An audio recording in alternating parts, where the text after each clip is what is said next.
மாணவ செல்வங்கள் அனைவருக்கும் வணக்கம். இது குருகுலம். வளரும் உங்களை வளர்க்கும் பணியோடு நாம் இணைந்திருக்கின்றோம். தேசிய கல்வி நிர்வாகம் மற்றும் கல்வி அமைச்சு ஆகியவற்றின் அனுசரணையோடு இடம்பெற்றுக் கொண்டிருக்கும் விசேட கல்வி சேவையோடு இணைந்திருக்கிறீர்கள்.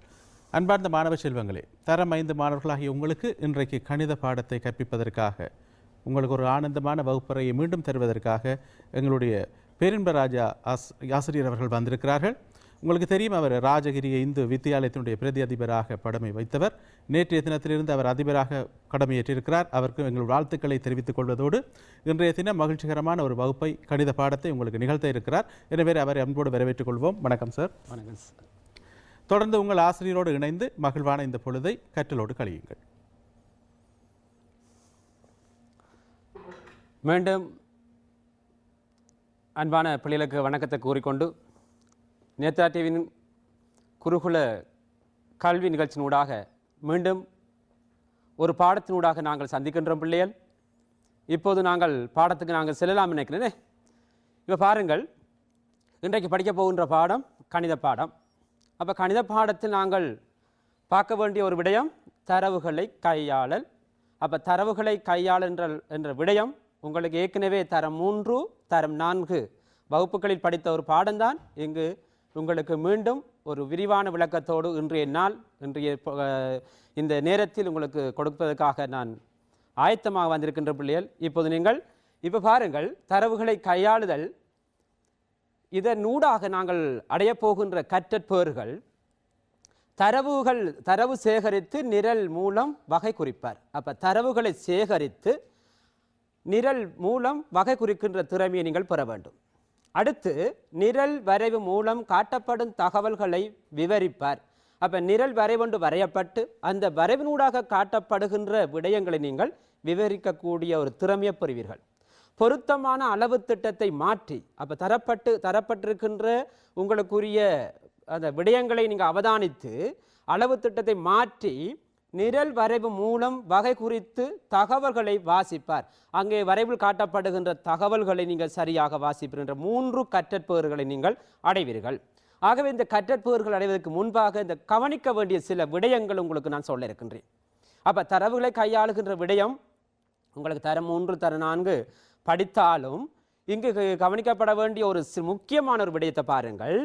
தரவுகளை தெளிவாக சேகரிக்க வேண்டும். அப்போ நாங்கள் வீட்டில் அல்லது பாடசாலைகள் நாங்கள் தரவுகளை எடுக்கின்ற போது அல்லது ஆசிரியர் சொல்லுகின்ற தரவுகளை சரியாக நாங்கள் கூறுகின்ற போது அது தெளிவான முறையில் இருக்க வேண்டும். அதான் சொல்லப்படுகின்ற தரவுகள் தெளிவாக சேகரிக்கப்பட வேண்டும். அடுத்து பாருங்க, பொருத்தமானவாறு அளவு திட்டத்தை குறிக்க வேண்டும். அப்போ நாங்கள் தரவு சேகரிக்கப்பட்டால் அந்த தரவுகளை கொண்டு வரைவு கொடுக்கின்ற போது, வரைவுகள் நாங்கள் செய்கின்ற போது, நிரல் வரைவு ஒன்றை தயாரிக்கின்ற போது அங்கு அளவு திட்டங்கள் சரியான முறையிலே நீங்கள் குறிக்க வேண்டும் என்பதை இங்கு எதிர்பார்க்கின்றேன். அடுத்து நிரல் வரைவை தெளிவாக வரைய வேண்டும். அப்போ நாங்கள் அளவு திட்டத்தை நாங்கள் கொடுத்தாலும் வரைவு, அந்த நிரல் வரைவு தெளிவானதாக இருந்தால் மட்டும்தான் அதுக்குரிய புள்ளிகளையோ அதுக்குரிய நாங்கள் பெறுமதியை நாங்கள் பெற்றுக்கொள்ளலாம். அடுத்து வரைவு மூலம் காட்டப்படும் தகவல்களை விவரிக்க வேண்டும். அப்போ நாங்கள் நிரல் வரைவு ஒன்று நாங்கள் தயாரித்து அதை நாங்கள் வரைந்தோம் என்று சொன்னால் அந்த வரைவின் ஊடாக என்ன சொல்லப்படுகின்றதோ அந்த விடயங்கள் எல்லாவற்றையும் நாங்கள் விவரித்து கூறக்கூடிய ஒரு திறமையை உங்களிடம் வளர்த்து கொண்டால் மட்டுமே இந்த சம்பந்தமான தகவல்கள் எதிர்காலத்தில் மேல் வகுப்புக்கு போகின்ற போது கணித பாடத்தை நீங்கள் இலகுவாக புரிந்து கொள்வீர்கள் பிள்ளைகள். ஓகே, இப்போ நாங்கள் என்ன செய்வோம், இந்த விடயத்தை பார்ப்போம். வகுப்பறையில் தகவல் ஒன்றை சேகரிக்க போகிறோம். இன்றைக்கு நாங்கள் அந்த வகுப்பறையில் ஒரு தகவலை சேகரிப்போம். இப்போ இன்றைக்கு நாங்கள் வகுப்பறையில் என்னுடைய மாணவ செல்வங்கள் நீங்களாக இருக்கிறீர்கள். அப்போ இந்த வகுப்பறையில் நீங்கள் ஒரு தகவல் நாங்கள் சேகரிப்பதாக இருந்தால் இன்றைக்கு நாங்கள் சேகரிக்க போகின்ற தகவலை பார்ப்போம். தகவல்கள் தொலைபேசி, வானொலி, தொலைக்காட்சி, கணனி. அப்போ எண்ணிக்கை, தொகை. அப்போ எங்களுடைய வகுப்பறையில் இருக்கின்ற மாணவர்கள் எத்தனை பேர் என்றதை நாங்கள் இப்போது கவனிக்கலாம். என்ன பார்ப்போம். அப்போ எங்களுடைய வகுப்பறையில் இப்போ உங்களோட ஆசிரியர் கூட கேட்டிருப்பார்கள், தொலைபேசி பயன்படுத்துகின்ற மாணவர்கள் எத்தனை பேர், வானொலி பயன்படுத்துகின்ற மாணவர்கள் எத்தனை பேர், தொலைக்காட்சி பயன்படுத்துகின்ற மாணவர்கள் எத்தனை பேர், கணனி பயன்படுத்துகின்ற மாணவர்கள் எத்தனை பேர். அப்போ வகுப்பறையிலே ஆசிரியர் நின்று கையை உயர்த்துங்கள் என்று சொல்லுகின்ற போது அப்போ நாங்கள் என்ன செய்வோம், அப்போ தொலைபேசி இலக்கத்தை பயன்படுத்துகின்றவர்கள் என்று கேட்கின்ற போது அங்கே ஒருவர் கையை உயர்த்துவார். அப்போ நாங்கள் என்ன செய்வோம், ஒரு வரவுக்குரிய நாங்கள் அந்த எண்ணிக்கையை என்றே நாங்கள் என்ன செய்வோம் போடுவோம். அதே போன்று அடுத்த நபரும் எங்களுடைய வீட்டிலையும் தொலைபேசி இருக்கு சார்னு சொல்றாங்க. அதே போன்று இன்னொருத்தர் கை உயர்த்துகின்றார், அதே போன்று இன்னொருத்தர் கை உயர்த்துகின்றார், அதே போன்று இன்னொருத்தர், இவ்வாறாக இன்னொருத்தர் வருகின்றார், நான் எங்களுடைய வீட்டிலும் தொலைபேசி இருக்கின்றது. இங்க பாருங்க கொஞ்சம் வித்தியாசப்படுகிறது. அந்த வரவுக்குறியில் பாருங்க 1 2 3 4 5. பிறகு சின்ன ஒரு இடைவெளி விட்டு அடுத்த பக்கம் பாருங்கள், அடுத்த ஒரு இடைவெளி விட்டு தான் அடுத்த ஒரு வரவு வரையப்பட்டிருக்கிறது. அப்போ அங்கே பார்ப்போம் எத்தனை பேர். இன்னொருவர் இருக்கிறார், இன்னும் ஒருத்தர் இருக்கிறார், இன்னும் ஒருத்தர் இருக்கிறார். ஆகவே இந்த வகுப்பறையிலே எங்களுடைய வகுப்பறையில் தொலைபேசி பயன்படுத்துகின்ற நபர்கள் அப்போ நாங்கள் எண்ணி பார்ப்போம். 1 2 3 4 5 என்ற ஒரு தொகுதியாக வேறுபடுத்தி பிறகு 1 2 3 4 5 ஆகவில்லை. அப்படி 5 ஆகினால் 5ஐ நாங்கள் வேறுபடுத்தி இவ்வாறாக வரவுக்குறிகளை நீங்கள் கொடுக்கின்ற போது உங்களுக்கு தெளிவான அறிவை நீங்கள் பெற்றுக்கொள்வீர்கள். இங்கே பார்ப்போம். இப்போ முதலாவது தொலைபேசி இலக்கத்தை பயன்படுத்துகின்ற ஒரு எண்ணிக்கை நாங்கள் பார்த்தோம். இப்போ சொல்லுங்கள், இந்த வகுப்பறையில் தொலைபேசி பயன்படுத்துகின்ற மாணவர் தொகை இப்போது 5ம் 4ம் எத்தனை பிள்ளைகள்? 9. அப்போ எங்களுடைய வகுப்பறையில் தொலைபேசி பயன்படுத்துகின்ற எண்ணிக்கை 9 என்பதை நான் கண்டுபிடிச்சோம்.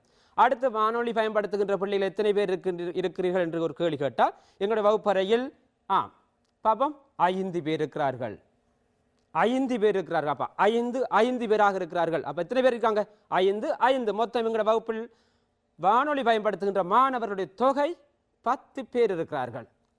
அடுத்து பாருங்க தொலைக்காட்சி. அப்போ எங்களுடைய வகுப்பறையில் தொலைக்காட்சி பயன்படுத்துகின்ற மாணவர் எண்ணிக்கை நாங்கள் ஆராய்ந்து பார்ப்போம், அந்த தகவலை சேகரிப்போம்.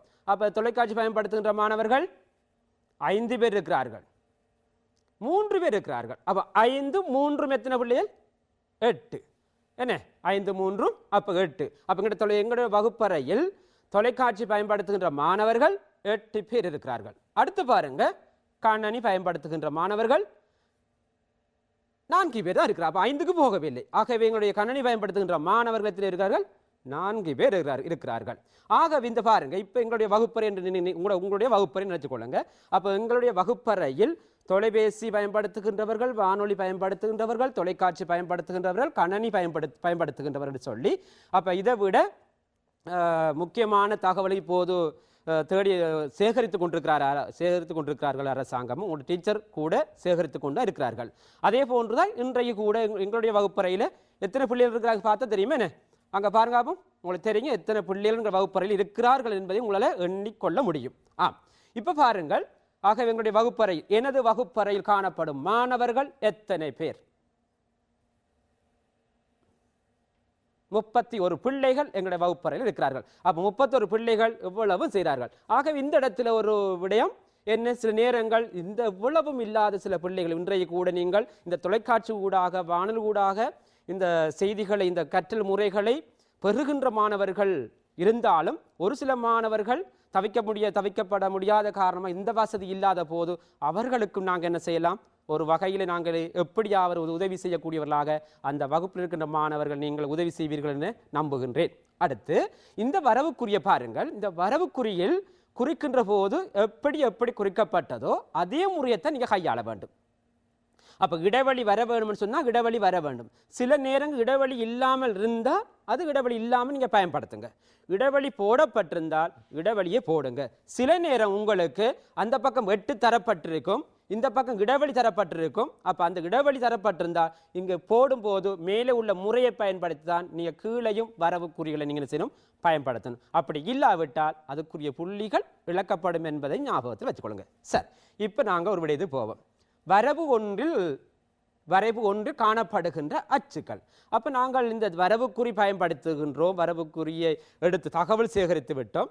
அப்போ தகவல் சேகரித்த நாங்கள் என்ன செய்ய போகிறோம், வரைவு ஒன்றில் ஒரு வரைவு ஒன்று நாங்கள் வரைந்து நிரல் வரைவை காட்ட வேணும். அப்போதுதான் ஒரு பட ரீதியாக ஒரு தகவலை நாங்கள் பெற்றுக்கொள்ளலாம். சரி, பார்ப்போம். அப்போ 2 அச்சுகள் பயன்படுத்துகிறோம். என்ன, ஒரு வரைவு ஒன்று நாங்கள் வரைகின்ற போது 2 அச்சு பயன்படுத்தும். ஒன்று நேர்கோடாக இருக்கிறது, ஒன்று கிடைகோடாக இருக்கிறது. அப்போ இதுக்கு ஒரு பெயர் ஒன்று நாங்கள் ஆரம்ப பிரிவில் இருக்கின்ற மாணவ செல்வங்கள் நீங்கள் அழகாக படிச்சிருப்பீங்க. இதுக்கு ஒரு பெயர் கொடுக்கப்பட்டிருக்கும். என்ன, இந்த அம்புக்குறி காட்டுகின்ற இந்த நிலையாக இருக்கின்ற கோட்டுக்கு, அந்த கோட்டுக்கின் பெயர் என்ன பிள்ளைகள்? நிலைக்குத்து அச்சு. அப்போ இதுக்குரிய பெயர் வேறு பெயரும் வராது உங்களுக்கு. அப்போ உங்களுக்கு ஞாபகம் இருக்க வேணும், இவ்வாறு நிலையாக நின்றால் நிலைக்குத்து அச்சு.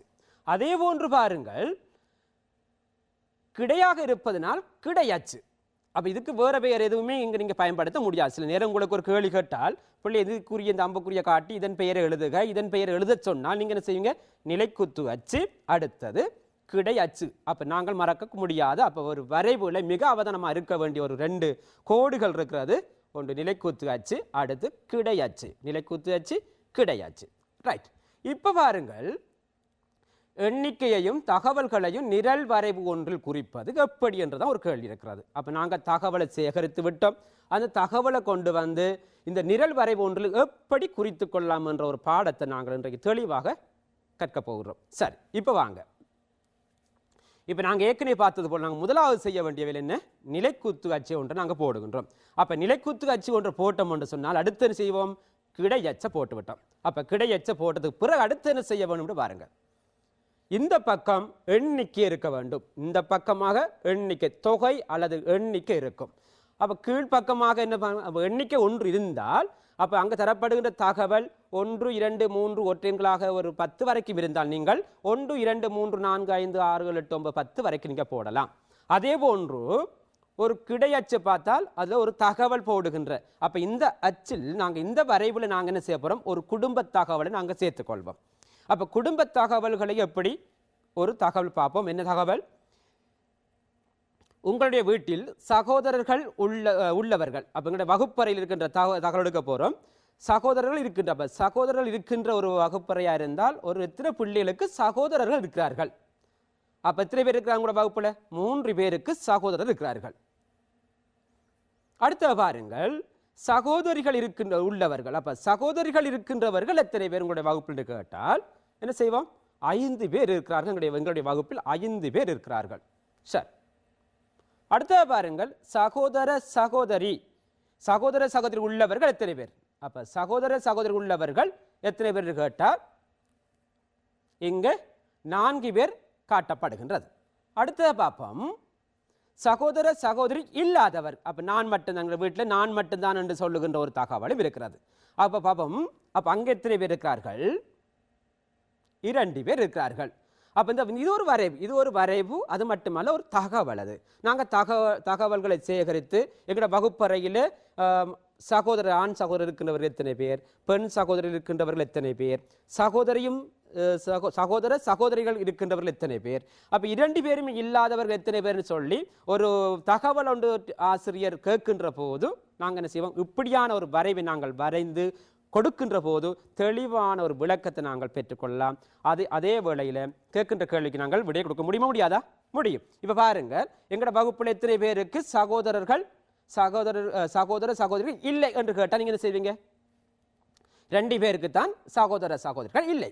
அதே போன்று பாருங்க, சகோதரிகள் உள்ளவர்கள்.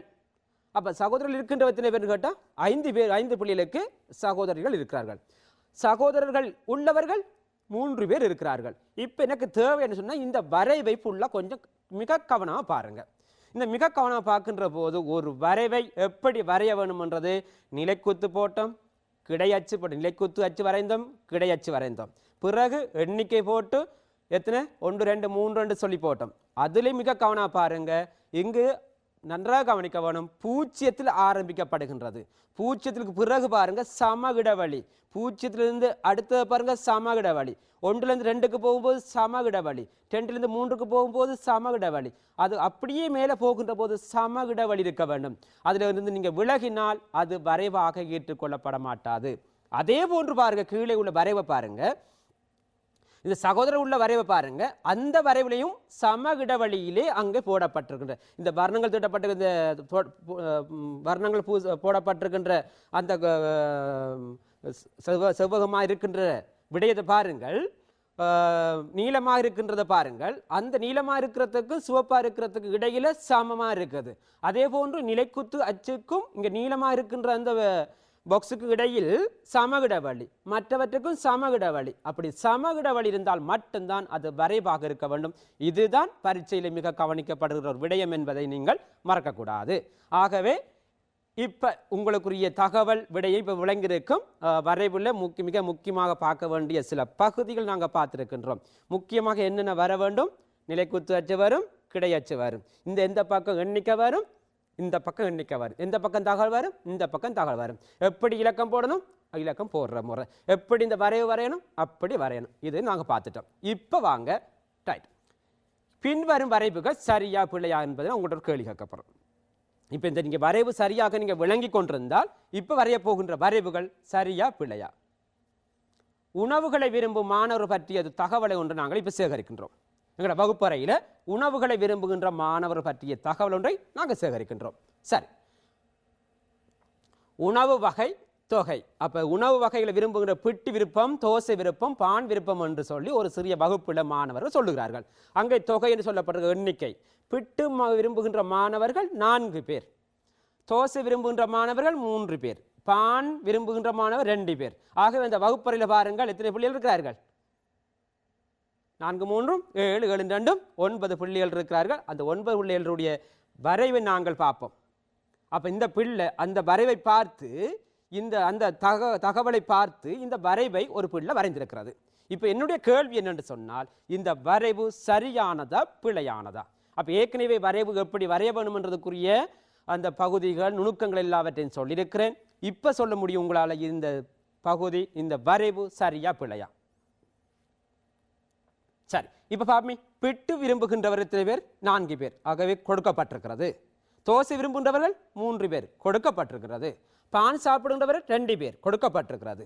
இந்த பக்கம் பாருங்கள், எண்கள், மாணவர் தொகை, அதுவும் சரி. அங்கே தொகை என்று போடப்பட்டிருக்குது, இங்கேயும் தொகை என்று போடப்பட்டிருக்கிறது. உணவுகளுக்குள்ள பார்ப்போம், பிட்டு தோசை பான், அதுவும் எழுதப்பட்டிருக்கிறது. அப்போ அதுவும் சரி. இப்போ என்ன இதில் சரியா பிழையான்றதுக்கு என்ன காரணம் சொல்ல போறீங்க? சரி பார்ப்போம். இப்போ பாருங்கள், ஒரு சிவப்பு ஒரு புள்ளி வைக்கப்பட்டிருக்கிற உங்களுக்கு தெரியும் நினைக்கிறேன். அப்போ சிவப்பு புள்ளி வைக்கப்பட்ட இடத்துல என்ன வர வேண்டும்? மேலே உள்ள 0 கீழே வர வேண்டும். அப்போ மாணவர்கள் என்ன செய்யணும்? வரைவு வரைகின்ற போது 0 எங்க எழுதப்பட வேண்டும்? இந்த சந்திக்கின்ற நிலைக்குத்து அச்சும் கிடையச்சும் சந்திக்கின்ற பகுதியில் அது அந்த 0 என்பது இடப்பட்டு அதுக்கு மேலே 1 2 3 4 என்று வரப்பட்டிருந்தால் இந்த வரைவு சரி. ஆனபடினா இந்த வரைவு பிழையான வரைவு. அப்போ உங்களுக்கு தெரியும், இவ்வாறான ஒரு வரைவு நாங்கள் வரைந்தால் எங்களுக்கு அந்த வரைவு சரியான ஒரு விடையே எங்களுக்கு கொடுக்கப்பட மாட்டாது. அதே வேளை நாங்கள் என்ன செய்வோம்? அதுக்குரிய புள்ளிகளை நாங்கள் இழக்க வேண்டிய நிலைமை ஏற்பாடு. இப்போ சொல்லுங்க, இந்த வரைவு சரியா பிழையான்னு சொல்லி. பின்வரும் நிரல் வரைவு சரியானதா? மாணவர்கள் விரும்புகின்ற பூக்கள். அப்போ எங்களுடைய வகுப்பறையில் மாணவர்கள் விரும்புகின்ற பூக்களை பற்றி நான் ஒரு தகவல் சேகரிக்கிறேன். பிள்ளைகள் எங்களுடைய வகுப்பறையில் பார்ப்போம். பூக்கள், தாமரை பூவை விரும்புகின்றவர்கள் 4 பேர் இருக்கிறீர்கள். ரோஜா விரும்புகிறார்கள் 3 பேர் இருக்கிறீர்கள். மல்லிகை பூ விரும்புகின்றவர்கள் 5 பேர் இருக்கிறீர்கள். சார், இந்த தகவல் எடுத்துக்கொண்டு செய்வோம், வரைவோண்டு வரைய சொல்லி ஒரு பிள்ளை கொடுக்குறோம். இந்த பிள்ளை வரைந்திருக்கிறது. இந்த வரைவு சரியானதா பிழையானதா? இதுதான் இப்போ உள்ளவங்களுக்கு கேள்வியானது. நன்றாகதான் நீங்க. தாமரை பூ 4 பேர் 4 பேர் போடப்பட்டிருக்கிறது. ரோஜா 3 பேர் 3 பேர் போடப்பட்டுள்ளது. மல்லிகை 5 பேர் 5 பேரும் போடப்பட்டிருக்கு. இங்க மாணவர் தொகை போடப்பட்டுள்ளது. அங்க பூக்கள் தாமரை ரோஜா மல்லி என்று இங்க கிடையாச்சு கீழேயும் போடப்பட்டுள்ளது. இப்ப எல்லாம் சரி. இப்ப என்ன இதுல தவறு இருக்கா சரி இருக்குதா? தவறு ஒன்று இருக்கு. என்ன பாப்போம். இந்த அம்புக்குறி காட்டுகின்ற இடத்தை பாருங்கள். இந்த அம்புக்குறி காட்டுகின்ற இடத்திலே 1 வரையப்படும். என்ன 1 என்ற இலக்கம் வந்திருக்கிறது. அந்த 1 என்ற இலக்கம் எங்க போயிருக்கணும்? மேலுக்கு போயிருக்கணும். அப்ப 1 என்ற இலக்கம் எங்க வர வேண்டும்? மேலே போனா கீழே என்ன வர வேணும்? 0 என்ற இலக்கம், 0 என்ற ஒரு தானம் வர வேணும். 0 ஒன்று இல்லாதபடினால் இந்த வரைவு என்ன சொல்லலாம்? சரியா பிள்ளையா? பிழையானது. அப்ப இந்த வரைவு நீங்க வரைந்து கொடுத்தால் இந்த புள்ளியும் உங்களுக்கு இழக்கப்படும். இப்ப சொல்லுங்க, இன்னும் ஒரு வரைவு தாரன் கண்டுபிடிங்க. பின்வரும் நிரல் வரைவு சரியானதா பிழையானதா? மாணவர் விரும்புகின்ற நிறங்கள். அப்ப எங்களோட வகுப்பறையில மாணவர் விரும்புகின்ற நிறங்கள் சம்பந்தமா கேட்கின்றோம். சிவப்பு நிறம் யாருக்கு விருப்பம் என்று கேட்கின்ற போது 5 புள்ளிகள் கை உயர்த்தினார்கள். பச்சை விருப்பமானவர் கேட்கின்ற போது 4 புள்ளிகள் கை உயர்த்தினார்கள். மஞ்சள் விருப்பமானவர்கள் 3 பேர், வெள்ளை விருப்பமானவர்கள் 5 பேர். இப்ப அந்த தகவலை என்ன செய்வோம்? ஒரு வரைவு மூலமா காட்டுவோம். இப்ப சொல்லுங்க, இந்த வரைவு சரியான பிழையானதா? மாணவர் எண்ணிக்கை போடப்பட்டிருக்கு, அங்கே எண்ணிக்கை இங்கே எண்ணிக்கை போடப்பட்டிருக்கிறது. இந்த பக்கம் அப்போ நிறங்கள் சிவப்பு நிறம், பச்சை நிறம், மஞ்சள் நிறம், வெள்ளை நிறம், அதுவும் சரி. இப்போ பார்ப்போம் எண்ணிக்கை 0, 1, 2, 3, 4, 5 அதுவும் ஒழுங்கா இருக்கிறது. பிறகு என்ன? ஆகவே இந்த வரைவு சரியா பிள்ளையா? சரியான விடை. ஆகவே உங்களுடைய விடை சரியானது. அப்போ உங்களுக்கு தெரியும் இப்போ வரைவு வரைகின்ற போது எப்படியான நுணுக்கங்களை நீங்கள் கையாள வேணும் என்பதை இப்போ கண்டுபிடிச்சிருப்பீங்க. சரி, இப்போ அடுத்த ஒரு வரைவு உங்களோட கையில் தாருகின்றேன். இந்த நிரல் வரைவு சரியானதா? இந்த நிரல் வரைவு சரியானதா? மாணவ விரும்புகின்ற விளையாட்டுகள் தொகை. எங்களோட வகுப்பில் மென்பந்து விளையாட விருப்பமானவர்கள் 6 பேர் இருக்கியல், கரப்பந்து விளையாடக்கூடியவர்கள் 8 பேர் இருக்கியல், உதைபந்து விளையாடக்கூடியவர்கள் 4 பேர் இருக்கியல். சரி, இப்போ பார்ப்போம் அந்த தகவலை இந்த வரைவில் கொடுக்கப்பட்டிருக்கிறது. இப்போ சொல்லுங்கள், இந்த வரைவு சரியானதா பிழையானதா? கண்டுபிடிங்க. ஓகே, விளையாட்டுகள் கீழே பார்க்கின்றோம், கிடையாச்சு கீழே பார்க்கணும். மென்பந்து, கரப்பந்து, உதைபந்து என்று சொல்லி அச்சு போடப்பட்டிருக்கேன்னு. அதே மாதிரி பாருங்க, நிலைக்குத்து அச்சுக்கு பக்கத்தில் மாணவர் தொகை, அங்கே தொகை என்று கொடுக்கப்பட்டபடினால் இங்கேயும் தொகையாக மாணவர் தொகை போட்டிருக்கோம், எண்ணிக்கையை போட்டிருக்கின்றோம். ஆக விளையாட்டுகின்ற விடயத்தை அந்த பக்கம் எழுதியிருக்கின்றோம். சரி, அப்போ பார்ப்போம். மென்பந்து 6 பேர், மென்பந்து 6 பேர் விளையாடக்கூடிய நிறந்திட்டப்பட்டிருக்குன்னு ஒரு மஞ்சள் நிறமாக காட்டப்பட்டிருக்கிறது. மென்பந்து 6 பேர் சரியாக இருக்கிறது. கரப்பந்து 8 பேர் சரியாக இருக்கிறது. உதைபந்து 4 பேர் சரியாக இருக்கின்றது. இப்ப சொல்லுங்க, இந்த வரைவு பிழையானதா சரியானதா? பிழையானது. அங்க தகவலும் சரி, விடயமும் சரி, பிழையாக காட்டப்பட்டிருக்குது. ஏன் பிழையானது கண்டுபிடிங்க. இதுக்கு என்ன காரணம்? எல்லா தகவலும் சரியா இருக்குதா கண்டுபிடிங்க. ஏன் இந்த வரைவு பிழையானது? இங்க பாருங்க, இந்த அம்புக்குறியை காட்டப்படுகின்ற இடைவெளியை பாருங்கள். இந்த மஞ்சள் போடப்பட்டிருக்கிற, அதாவது மென்பந்து போடப்பட்டிருக்கின்ற மஞ்சள் கீழத்தை பாருங்க. இந்த நிலக்குத்து அச்சுக்கு அதுக்கு பக்கத்தில் உள்ள இடைவெளி சரியா இருக்குன்னு பாருங்க. அப்ப அந்த இடைவெளி மாதிரி தான் அடுத்த இடைவெளியும் வந்து கோபணும். அப்ப அந்த இடைவெளிக்கும் இந்த இடைவெளிக்கும் வித்தியாசம் இருப்பதனால் அது பிழையாகத்தான் கருதப்படுகின்றது. ஆகவே நாங்கள் வரைவு வரைகின்ற போது எல்லாவற்றுக்கும் சரியான இடைவெளியை நீங்கள் பின்பற்றினா மட்டும்தான் அதுக்குரிய புள்ளிகளை நீங்கள் பெறுவீர்கள் என்பதை மறக்க வேணாம் பிள்ளைகள். நிச்சயமாக இந்த வரைவு மிக மிக கவனமாக இருக்க வேணும்.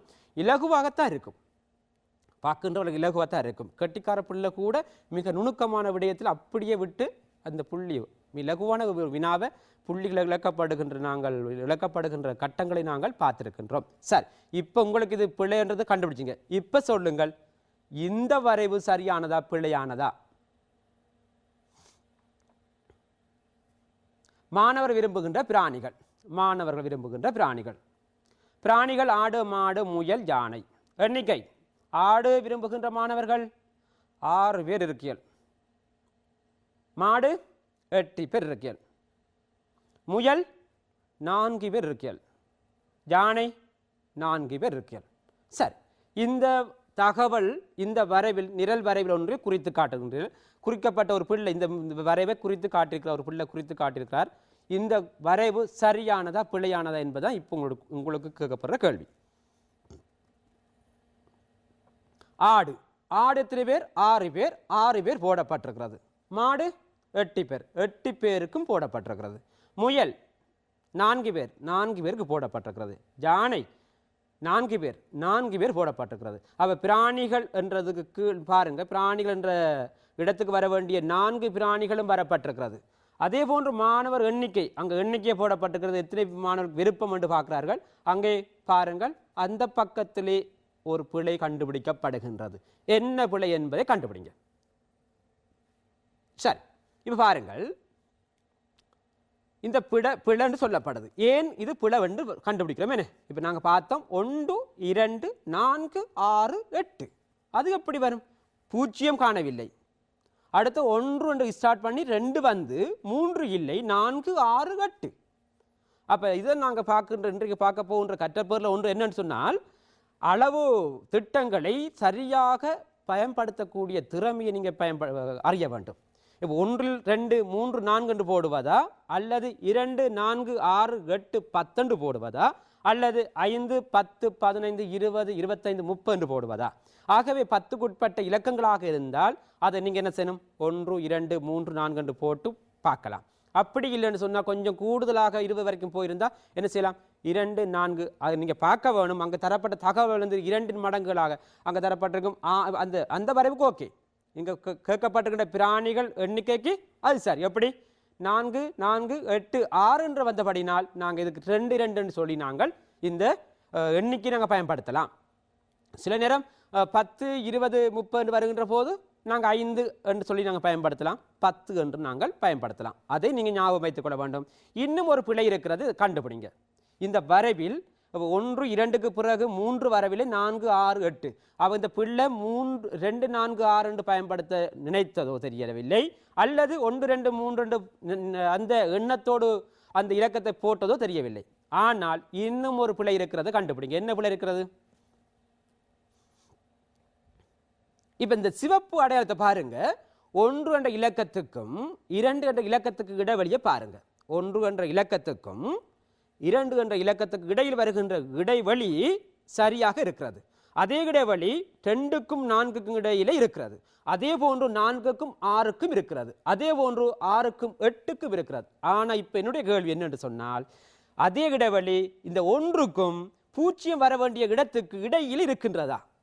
ஆக மிக கவனமாக இருக்கணும். சில நேரம் நாங்கள் என்ன செய்வோம், அப்போ நாங்கள் எங்களுடைய கணித கொப்பியை பயன்படுத்துகின்ற போது பயிற்சி கோப்பில் அந்த வரைவுகள் வரையக்கூடிய வகையில் கோடுகள் இருக்குன்னு, அப்போ சதுரமாக கோடுகள் இருக்கிறது. அப்போ அந்த சதுர கோட்டில் நீங்கள் என்ன செய்யலாம்? அழகாக நீங்கள் குறித்து கொள்ளலாம். மிக கவனம் என்ன, இன்றைக்கு நாங்கள் பார்க்கின்ற போது விடுகின்ற தவறுகள் எல்லாவற்றையும் கவனித்து கொண்டு நீங்கள் அந்த கோடுகளை போட வேண்டும். அது மட்டுமல்ல, இடைவெளி நீங்கள் முதலாவது ஒரு பாக்ஸை விட்டு ஒரு சதுரத்தை விட்டு நீங்கள் ஆரம்பித்தால் மற்றவற்றுக்கும் ஒருவர் சதுரத்தை விட வேணும். அப்போ சதுரம் விடாமல் ஆரம்பித்தால் அடுத்ததுக்கு சதுரம் விடாமல் தான் ஆரம்பிக்க வேணும். ஆக உங்கள் கணித கோப்பி கணித கோப்பி எடுத்து பயிற்சி செய்கின்ற போது உங்களுக்கு தெரியும். இதில் நான் குறித்து காட்டுறேன், பின்னுக்கு ஒரு பயிற்சி வருகிறது, கணித கோப்பியில் எப்படி பயன்படுத்தலாம் என்ற ஒரு விடயமும் நாங்கள் பார்ப்போம். ஆகவே இப்போ விளங்கியிருக்கும் 2 விடயம் இதில் பிள்ளையா இருக்குன்னு. ஒன்று என்ன, இலக்கத்தை மாறி போட்டிருக்கிறார். அடுத்தது என்ன, இடைவெளியை பின்பற்றாமல் இருக்கிறார். அப்போ இதுவும் அவர் அறியாமல் செய்த ஒரு விடயமாக இருக்கிறது. சரி, இப்ப வாங்க, இந்த நிரல் வரைவு சரியானதா பிழையானதா? பாடசாலை உள்ள தளபாடங்கள். அப்ப தளபாடங்கள் எண்ணிக்கை நாங்கள் ஒரு பாடசாலையில் உங்களுடைய பாடசாலையில் தளபாடங்கள் எண்ணிக்கை நாங்கள் கணக்கிட சொல்லி உங்களுடைய ஆசிரியர் சொல்லுகின்றார். என்ன செய்வோம்? மேசை சார், மேசை இருக்கிறது 20 இருக்கிறது, அலமாரி எத்தனை இருக்கிறது 15 இருக்கிறது, கதிரை எத்தனை இருக்கிறது 25. இப்ப பாருங்க 20 15 25. அப்ப நாங்க என்ன பண்ணலாம்? 1 2 3 4 போடலாமா, அல்லது 2 4 6 8 10 போடலாமா, அல்லது 5 10 15 20 போடலாமா? எது எங்களுக்கு பொருத்தமானது? 5 10 15 20 25 போடுறது இங்கு பொருத்தமானது. சரி, இப்ப பார்ப்போம் தளபாடங்கள் விடயங்களுக்கு கீழே பார்ப்போம். மேசை, அலமாரி, கதிரை போடப்பட்டிருக்கிறது. எண்ணிக்கையை பார்ப்போம். எண்ணிக்கையும் 0 5 10 15 20 25 போடப்பட்டிருக்கிறது. ஆகவே இந்த இடைவெளியை பாருங்க. இந்த இடைவெளி சரி, அடுத்த இடைவெளி சரி, அடுத்தது சரி, அடுத்தது சரி, அடுத்தது சரி. அதே வேளை பார்க்க வேணும், 20க்கு நேரே இருக்கின்றதா? மேசையினுடைய எண்ணிக்கை 20க்கு நேரே இருக்கின்றதா? அதே போன்று அலுமாரியை பாருங்க, 15க்கு நேரே இருக்கின்றதா? அப்ப நீங்க அடிமட்டத்தை வைத்து நீங்க பார்க்கலாம். அடிமட்டத்தை நீங்க எப்படியும் வரைவீங்க, அடிமட்டம் இல்லாமல் வரைவு நீங்க வரைய வேண்டாம். அது என்ன செய்யும், அவங்க எங்கேயும் போயிட்டு சொன்னா அது வரைவாக வந்து சேராது. ஆகவே கதிரைகள் 25க்கு நேரே இருக்கின்றதா என்பதை என்ன செய்யலாம், ஒரு அளவு மட்டத்தை வைத்துக்கொண்டு அடிமட்டத்தை வைத்து நீங்க அந்த அளவை நீங்க கண்டுபிடிக்க முடியும். இப்ப சொல்லுங்க, இந்த வரைவு சரியானதா பிழையானதா என்பதை நீங்க பார்த்து கொள்ள முடியும். சொல்லுங்க பிள்ளைகள். தளபாடங்கள் சரி, எண்ணிக்கையும் சரி, 5 மடங்குகளாக கொடுக்கப்பட்டிருக்கிறது, அதுவும் சரி. இப்ப என்ன செய்வோம்? விடை சரியான விடை. இப்ப இந்த தகவலும் உங்களுக்கு கேட்கப்பட்டு விளங்கியிருக்கும். இப்ப தரவுகளை கையாளுகின்ற போது உங்களுடைய வகுப்பறையில சேகரிக்கப்பட்ட தரவுகளை ஒரு தளபாடங்கள் எண்ணிக்கை என்று சொல்லி பார்த்திருக்கின்றோம். அதே போன்று வகை குறித்து கொண்டிருக்கின்றோம். என்ன அப்படி 1 2 3 4 5 என்று வகை குறித்தோம். பிறகு என்ன செய்தோம், வகை குறிக்கின்ற முறையும் பார்த்தோம். பிறகு தகவலை கொண்டு ஒரு பெட்டியில் ஒரு பெட்டி என்ன செய்கிறோம், ஒரு அட்டவணைப்படுத்தி தளபாடங்களுக்கு என்று சொல்லி ஒரு விடயத்தையும் எண்ணிக்கைக்கு ஒரு பக்கமாக ஒதுக்கி அந்த விடயங்களை குறித்து அதனை செய்கிறோம் வரைவு என்ற அடிப்படையில் வரைவு ஒரு பட ரீதியாக காட்சிப்படுத்துகின்றோம். வரைவை பார்க்கின்ற போது இப்ப சொல்லுங்க கூட, பாடசாலையில் மேசைகள் எத்தனை? 20. அலுமாரிகள் எத்தனை? 15. கதிரைகள் எத்தனை? 25. ஆகவே இப்ப கேள்வி கேட்கிறா, எப்படி இந்த பாடசாலை உங்களுடைய பாடசாலையில் மேசைகள் மற்றும் கதிரைகளினதும் மொத்த எண்ணிக்கை யாது என்று கேட்டால் என்ன செய்வீர்கள்? மேசை 20 கதிரை 25 என்ன செய்ய வேண்டும்? 2ஐயும் கூட்ட வேண்டும். அப்படி ஒரு கேள்வி வந்தால் அப்படி செய்யலாம். அப்படி இல்லையோ, இங்கு இருக்கின்ற தளபாடங்களின் மொத்த எண்ணிக்கை யாது என்று கேட்டால் செய்வீர்கள்? மேசை கதிரை மேசை 20, அலுமாரி 15, கதிரை 25 என்ன செய்வீர்கள்? அப்படியே கூட்டுவீர்கள். அப்போ 5 5 10, 1 மீதி, ஒன்றை கொண்டே செய்வீர்கள், 2 கூட்டுவீங்க, 1 2 3 4 4 2 6. அப்போ எத்தனை? 60 என்ற நீங்கள் சுட்டி காட்டுவீர்கள். ரைட். இப்போ வாங்க இன்னும் ஒரு கேள்விக்கு பார்ப்போம். அட்டவணையை பார்த்து வரைவை பூர்ணப்படுத்துக என்று கேட்கப்பட்டிருக்குது. அட்டவணையை பார்த்து வரைவை பூர்ணப்படுத்துக. மரக்கறி வகை அடுத்தது எண்ணிக்கை போடப்பட்டிருக்கிறது. தக்காளி 10, வெண்டி 20, கத்தரி 15. அப்போ தக்காளி வாங்கி ஒரு வியாபார நிலையத்தில் சென்று தக்காளி வாங்கியவர்கள் எத்தனை பேர்? 10 பேர் வாங்கினார்கள். வெண்டிக்காய் வாங்கியவர் எத்தனை கேட்டால் 20 பேர் வாங்கினார்கள். கத்தரிக்காய் வாங்கியவர்கள் 15 பேர். இந்த தகவலை நிரல் வரைவு ஒன்றில் குறித்து காட்டுக என்று சொன்ன போது ஒரு பிள்ளை இவ்வாறு விட கொடுக்கப்பட்டிருந்தால் 3 பிள்ளை இந்த விட கொடுத்திருக்கிறார்கள். 3 விட இருக்கிறது. இங்க பார்த்தா தெரியும், இந்த கருப்பு கோடுகளால் நிறுத்தப்பட்டுள்ள பகுதியை பாருங்கள். அந்த இடத்திலே முதலாவது கருப்பு போடப்பட்டது, 2வது 3வதும் 3 பிள்ளைகள் இங்கு ஒரு நிரல் வரைவை வரைந்திருக்கிறார்கள். இங்க 3 பேருக்கும் சரி போடலாமா அல்லது யாருக்கு இது சரி போடலாம் என்றதான் இப்ப என்னுடைய கேள்வி. பார்ப்போம். அதுக்கு முதல் மரக்கறி வகைகள் சரின்னு பார்ப்போம். கத்தரி 15 பேர், அதுவும் சரி. வெண்டி 20 பேர், அதுவும் சரி. இப்போ தக்காளி 10 பேர். இப்போ தக்காளி போட வேண்டி இருக்கிறது. அப்போ தக்காளி என்ற இடத்துக்கு 10 பேர் போட வேண்டும். ஆகவே இந்த முதலாவது பாருங்க, இங்க இருக்கின்றத பாருங்க, இந்த 10 போட்டு தான் இருக்கிறது. இந்த பிள்ளை இங்க வரைந்தா இருக்கிறது, 10 வரைந்தா இருக்கிறது. அப்போ அது சரிதானே? அப்போ ஏன் நான் பிள்ளை போட்டிருக்கிறார்கள்? சரி, இன்னொரு வகையில் பார்ப்போம். மற்ற பிள்ளையை பார்ப்போம். அப்போ அந்த பிள்ளைக்கும் பிள்ளை போடப்பட்டிருக்கு. அந்த பிள்ளைக்கு ஏன் பிள்ளை வரணும்? கேட்கப்பட்ட கேள்வி என்ன? 10. இப்போ தக்காளியை விரும்புகின்றவர்கள் அல்லது தக்காளியை வாங்கியவர்கள் என்று யாருன்னு கேட்டால் எத்தனை பேர்னு கேட்டால் 10 பேர் வர வேணும். அந்த பிள்ளை என்ன செய்திருக்கு? 20 வரைக்கும் நிழற்றப்பட்டுள்ளது. அப்போ நிழற்றுக என்று சொன்னால் இப்போ ஒரு சந்தேகம் வரும் உங்களுக்கு, கலர் பயன்படுத்தப்படுவதா அல்லது பென்சிலால் நிழற்றுவதா என்று ஒரு சந்தேகம் வந்திருக்கும். அப்போ பென்சில் பயன்படுத்துவோமா? கேட்கப்பட்ட அங்கே கொடுக்கப்பட்டிருக்கும் அறிவுறுத்தல் படி பென்சில் அல்லது நிழற்றுக என்று சொல் போடப்பட்டிருக்கும். அப்போ நிழற்றுக என்றது நீங்கள் என்ன செய்யலாம்? ஒன்று இவ்வாறு முன்னுக்கு மஞ்சள் போடப்பட்ட மாதிரி நிழற்றலாம், அல்லது அங்கே கோடுகளாக நிழற்றப்பட்ட மாதிரி நீங்கள் நிழற்றலாம். ஆனால் முதலாவது ஒரு மாணவன் முதலாவது பிழை போடப்பட்ட அந்த விடையை பாருங்கள், அது பூரணப்படுத்தப்படாமல் இருக்கின்றது என்று பார்த்துக்கொள்ளுங்க. அதில் என்ன செய்யணும்? பூரணப்படுத்தப்படாமல் இருக்கிறது. பூர்ணப்படுத்தப்படாமல் இருப்பதனால் அது பிழையாக இருக்கிறது. அப்ப 2வது ஏன் பிழை வந்து கேட்ட போது அந்த பிள்ளை தக்காளி வர வேணும், 10 வர வேணும். அந்த பிள்ளை அந்த பாக்ஸ் ஃபுல்லா நிழற்றப்பட்டதன் காரணமாக அதுக்குரிய புள்ளியை இழக்குகின்றது. ஆனால் அதுவும் அந்த பிள்ளைக்கு பிழையாக வந்துடுது. இப்ப சொல்லுங்க, 3வது பிள்ளைக்கு மட்டும்தான் சரி. ஏன்? அதை அந்த மேலே நிழற்றப்பட்டு மேலே அது மூடப்பட்டுள்ளது. ஆகவே நிழற்றப்பட்டால் அதுக்கு மேல் பகுதி மூடப்பட வேணும். அப்படி மூடப்படாவிட்டால் அதுக்குரிய புள்ளிகளும் கொடுக்கப்பட மாட்டாது. அதையும் ஞாபகத்தில் வைத்துக் கொள்ளுங்க பிள்ளைகள். இப்ப உங்களுக்கு விளங்கியிருக்கும் இந்த அட்டவணையை பார்த்து வரைவை பூர்ணப்படுத்துகின்ற விடயத்திலையும் இந்த பக்கம் இப்படியான ஒரு விடயங்களை நாங்கள் செய்தாலும் எங்களுக்கு புள்ளிகள் வராது. சரி, இப்போ வாங்க ஒரு விடயத்துக்கு போவோம். தோட்டம் ஒன்றில் காணப்பட்ட மரங்கள் பற்றிய விவரம் அட்டவணை தரப்பட்டிருக்கிறது. இப்போ நீங்கள் ஆயத்தமாக வேணும். அப்போ பென்சில் எடுத்துக்கொண்டு நீங்கள் என்ன செய்ய போகிறீங்க, இந்த தென்னை மரம் உடனே கையில் எழுதி கொள்ளுங்க. உடனே பேனாவை பென்சில் எடுத்து தென்னை மரம் 12, வாழை மரம் 14, பலா மரம் 8, மாமரம் 10. ஏன் வரைய சொல்கின்றேன், இப்போ அடுத்த பக்கம் போகணுன்னு சொன்னால் இந்த அட்டவணை எங்களுக்கு தெரியாது, உங்களுக்கு தெரியாமல் போகுது. ஆனபடியினால் கேட்கின்ற கேள்விக்கு நீங்கள் விட எழுத தெரிய வேணும். அப்போ கேட்கின்ற கேள்விக்கு நீங்கள் விடை எழுதுவதாக இருந்தால் இப்போ உடனே பக்கத்தில் பேனாவை பென்சில் எடுத்து முக்கியமாக தென்னை 12, வாழை மரம் 14, பலாமரம் 8, மாமரம் 10 இந்த தகவல்களை தந்து என்ன சொல்றார்கள், மேற்குறித்த தகவல்களை நிரல் வரைவில் காட்டுக. அப்போ நிரல் வரைவில் காட்டுவோம். அப்போ நிரல் வரைவு என்ன செய்வோம், ஒன்றை நாங்கள் வரையணும். சரி, வரைந்துட்டோம். இப்போ உங்களுக்கு தெரியும் இந்த கோடுகளாக கொடுக்கப்பட்டது உங்களுடைய நீங்கள் செய்கின்ற கணித பயிற்சி பெறுவதற்கான கொப்பி. இப்போ பாருங்கள், நான் ஏற்கனவே சொன்னது போல பூஜ்ஜியம் எங்கிருந்து ஆரம்பிக்கப்பட்டிருக்கிறதுன்னு பாருங்க. முதலாவது கோடு 2 போட்டுக்கணும், அடுத்த கோடு 4. அப்போ இங்கே பாருங்க 0, 2, 4, 6, 8, 10, 12, 14 என்று சொல்லி போகிறது. அப்போ 2 மடங்குகளாக போகிறது. அப்போ 1 மடங்குகளாக போகவில்லை.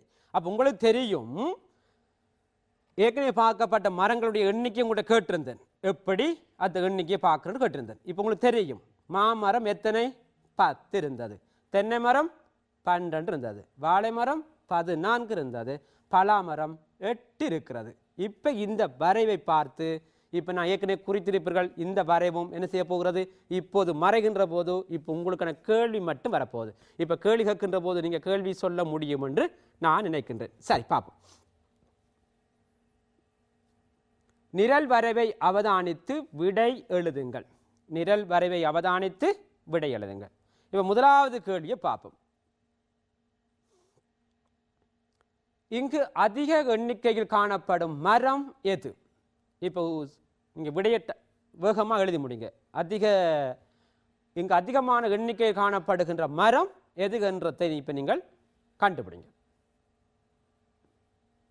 என்ன விடை? வாழை மரம். சரியா பிள்ளையன்?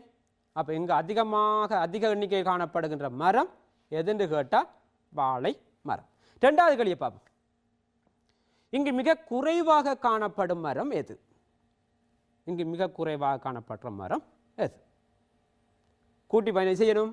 இங்கு அதிகமாக எண்ணிக்கை காணப்படும் மரம் என்று சொல்லும்போது நீங்கள் என்ன செய்யுங்க, வரைவில் பார்க்கும்போது வரைவு மிக கூடிய உயரத்தில் எது இருக்கின்றதோ அது மிக கூடுதலான உள்ள மரமாக இருக்கு. வரைவில் மிக கீழ் மட்டத்தில் இருந்தால் அது வரைவில் ஆக குறைந்த எண்ணிக்கை கொண்டுள்ள மரமாகும். இப்போ பாருங்க, இங்கு கேட்கப்பட்ட மிக குறைவாக காணப்படுகின்ற மரம் என்று கேட்கப்பட்டிருக்கு. உங்களுக்கு ஏற்கனவே தெரியும், வரைவு பார்த்திருக்கின்றோம். அடுத்தது எண்ணிக்கை நாங்கள் எழுத சொன்னிருந்தேன், எழுதியிருப்பீர்கள். ஆகவே இதுக்குரிய விடை பலா மரங்கள். அப்ப மிக குறைவாக காணப்பட்ட மரம் பலா மரங்கள். அடுத்து அங்கு எத்தனை தென்னை மரங்கள் காணப்பட்டன? அங்கு எத்தனை தென்னை மரங்கள் காணப்பட்டன?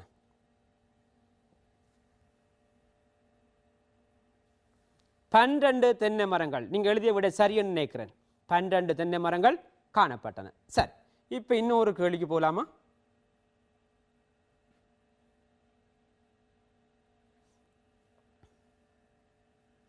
ரைட். 5 நாட்களில் விற்பனை செய்யப்பட்ட பத்திரிகைகள் எண்ணிக்கையை அவதானித்து விடை எழுதுங்கள்.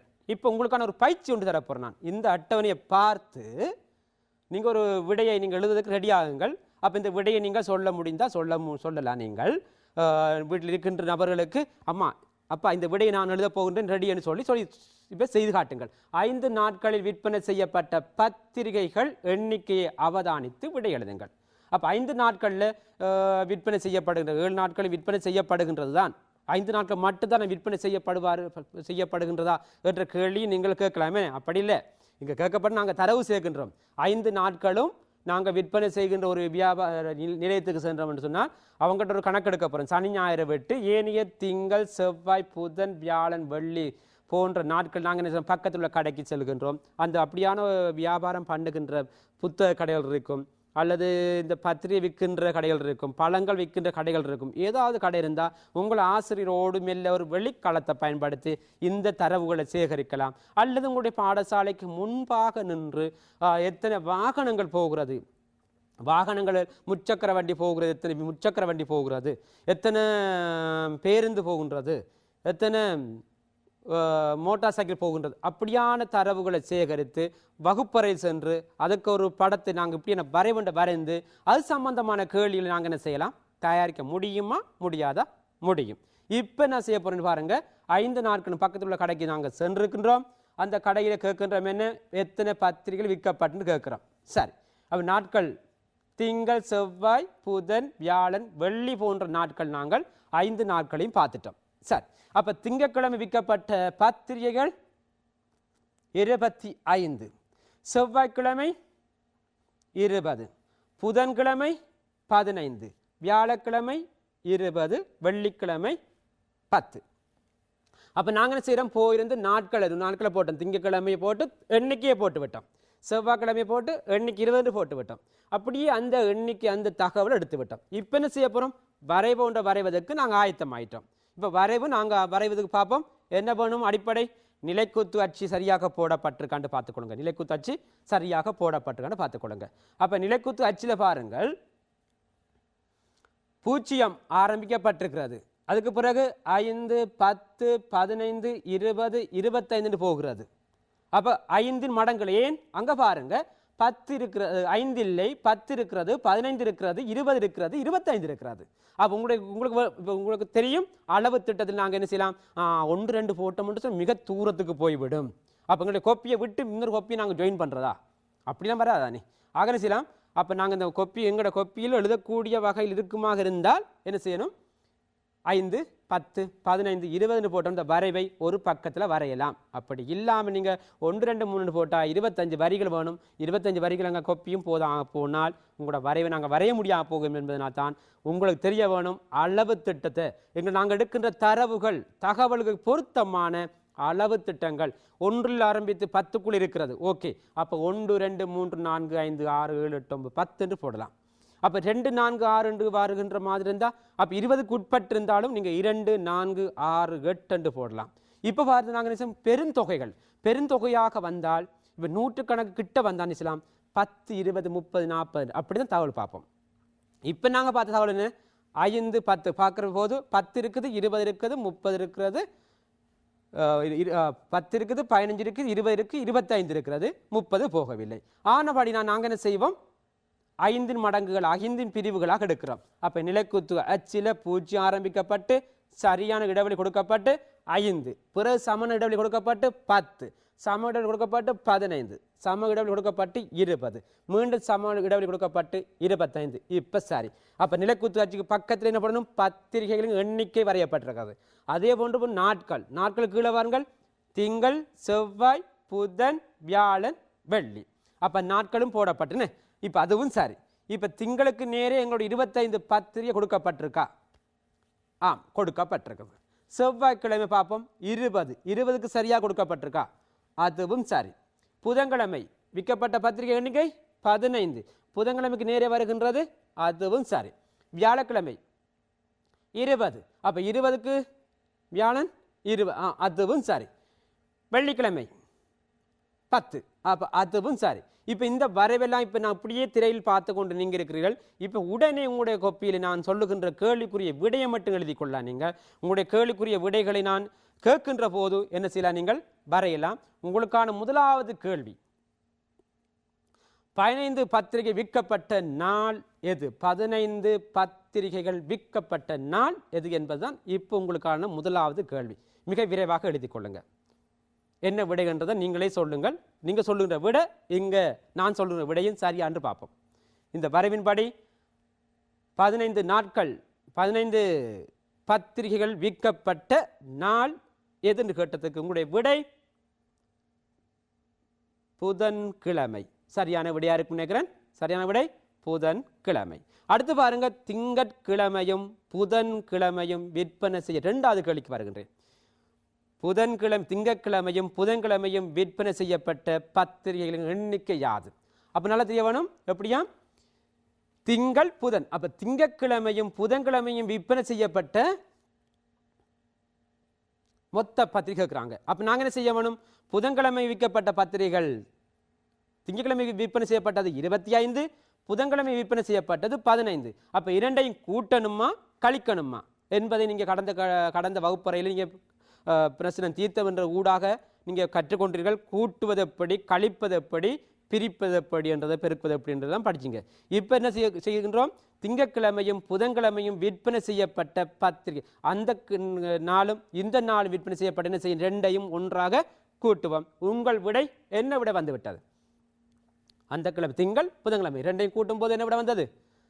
40. உங்கள் விடை 40ஆக இருக்கும் நம்புகிறேன். ஆகவே 40 வந்திருந்தால் நீங்கள் சரி போட்டு நீங்கள் சந்தோஷம் அடையலாம். அடுத்த ஒரு 4வது கேள்வி கேட்க போன்றேன். 5 நாட்களும் விற்பனை செய்யப்பட்ட இந்த வரைவை பார்த்துக் கொள்ளுங்க. 5 நாட்களும் விற்பனை செய்யப்பட்ட பத்திரிகைகளும் மொத்த எண்ணிக்கை யாது? 5 நாட்களும். அப்போ திங்கட்கிழமை என்ன செய்வங்க? உடனே அங்கே அந்த பக்கத்தில் தரவுகள் போடப்பட்ட அட்டவணை இருப்பதுனா நீங்கள் அட்டவணை கீழே நீங்கள் கூட்டலாம். அப்படி இல்லையோ நீங்கள் பக்கத்தில் வேற ஒரு தாள் எடுத்து பக்கத்தில் திங்கட்கிழமை 25, செவ்வாய்க்கிழமை 20, புதன்கிழமை 15, வியாழக்கிழமை 20, வெள்ளிக்கிழமை 10. அப்போ என்ன செய்வோம்? மொத்தமாக அப்படியே எழுதிவிட்டு என்ன செய்வீங்க? கூட்டுறீங்க. கூட்டுகின்ற போது என்ன விட வரப்போகின்றது பாருங்க. என்ன விட வருகின்ற உங்க விடை? சரியான விடை 90. அப்போ உங்கள் விடை சரியான விடை 90. இப்போ அடுத்த கேள்வியை பாருங்க. இன்னும் ஒரு கேள்வி நான் கேட்கலாம். நிறைய கேள்வி நீங்கள் தயாரிக்க வேணும். ஒரு வரைவை வைத்து பிள்ளைகள் குறைந்தது 5 கேள்வி. நான் உதாரணம் சொன்னது போல உங்களோட வீட்டில் இப்போ நீங்கள் வீட்டில் இருக்கீங்கள். வீட்டிலேருந்து அம்மா அல்லது அப்பாவோட உதவியை பெற்று நீங்கள் என்ன செய்யலாம்?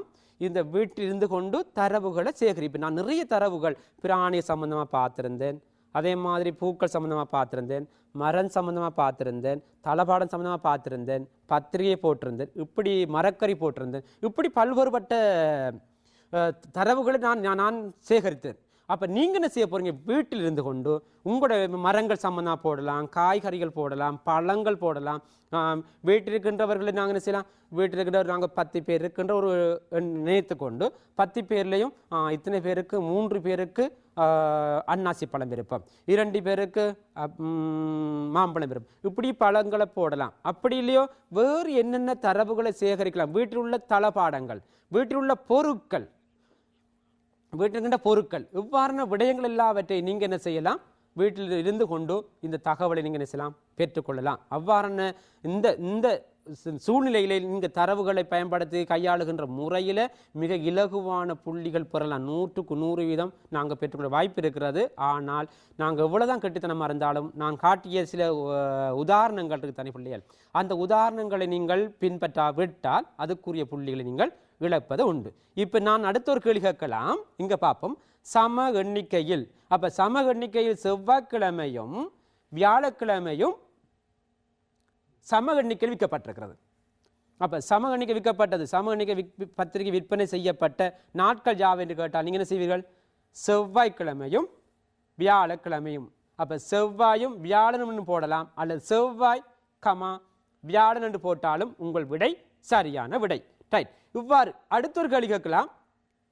இந்த 5 நாட்களும் விற்பனை செய்யப்பட்ட பத்திரிகைக்குள் மிக குறைவாக விற்பனை செய்யப்பட்ட நாள் எது? மிக குறைவாக பத்திரிகை விற்பனை செய்யப்பட்ட நாள் எது என்று கேட்டால் உங்களுக்கு இந்த வரைவை பார்த்து சொல்ல எப்படி? புதன்கிழமை. அது கூடியது திங்கட்கிழமை.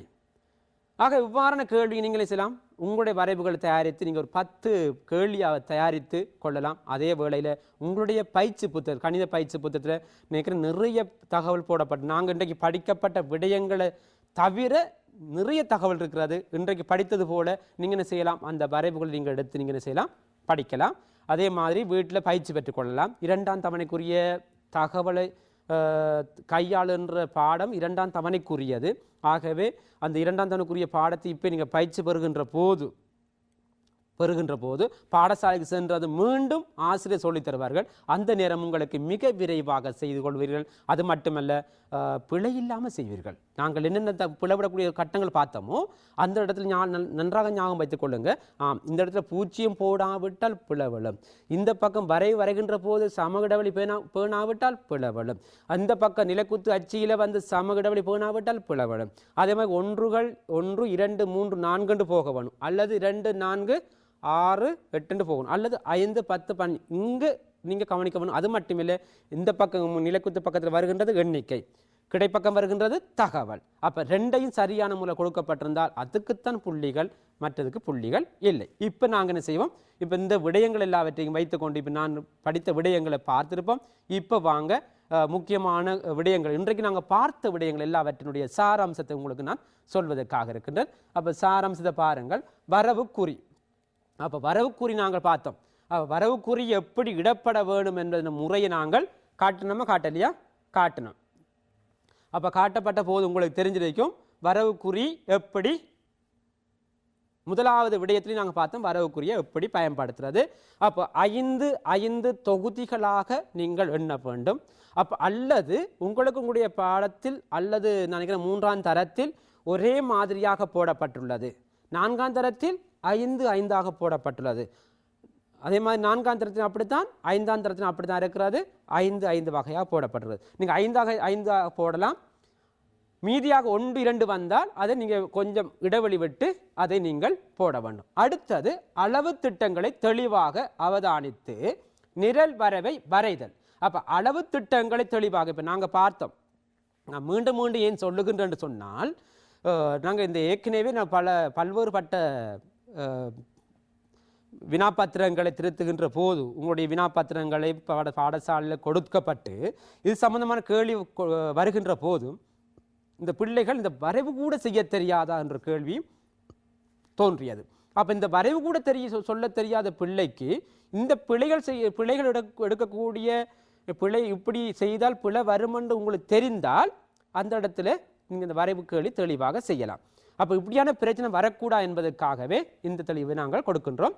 அளவு திட்டங்களை தெளிவாக அவதானித்து நிரல் வரைவை வரையணும். அப்ப அதையும் வரைஞ்சிட்டீங்க. அடுத்து நிரல் வரைவை கொண்டு விடை அளித்தல். அப்ப நிரல் வரைவை நீங்கள் வரைந்தால் அடுத்த கட்டம் என்ன செய்யணும்? இப்ப நாங்கள் ஏற்கனவே கேட்கப்பட்டது போல 5 கேள்வி அல்லது 10 கேள்வி நீங்கள் தயாரித்து அதுக்குரிய விடையை நீங்கள் எழுத வேண்டும். இந்த விடயங்கள் மட்டும்தான் நாங்கள் இன்றைய வகுப்பறையில் நாங்கள் பார்த்திருக்கின்றோம். இன்றைக்கு படித்த விடயங்கள் எல்லாம் உங்களுக்கு தெளிவாக இருக்கும் என்று நான் நம்புகின்றேன் பிள்ளைகள்.